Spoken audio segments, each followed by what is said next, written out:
सोलापूर शहर पोलीस आयुक्तालय हद्दीमध्ये अंमली पदार्थ विरोधी कारवाई करण्याच्या अनुषंगाने PSI मोरे व त्यांचे पथक पोलीस शिपाई युवराज गायकवाड यांना मिळालेल्या खबरीच्या अनुषंगाने काल दिनांक 29/7/2026 रोजी सकाळी सापळा रचून आरोपी नामे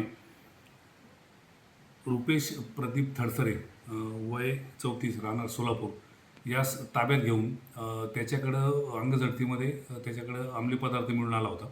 सदरचा अंमली पदार्थ हा मोफॅडन असल्याचे प्रथमदर्शनी निष्पन्न झाले नाही.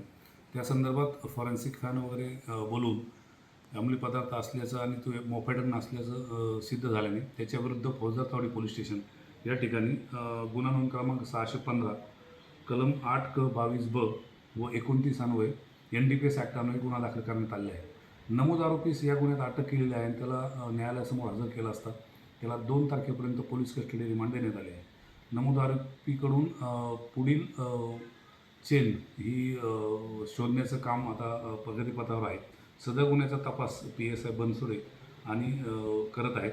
सदरची कारवाई माननीय पोलीस आयुक्त M राजकुमार, माननीय DCP crime Ashwini Patil madam, माननीय ACP क्राईम दिलीप पवार यांच्या मार्गदर्शनाखाली PSI मनोज मोरे, त्यांच्या तपास पथकातील पोलीस हवालदार बापू साठे, पोलीस कॉन्स्टेबल युवराज गायकवाड, सुभाष मुंडे, सैपन सय्यद, रामेश्वर साखरे, धीरज सतपुते, अभिजित पवार, शंकर याळगी, बाळू काळे व मच्छिंद्र राठोड यांनी केली आहे.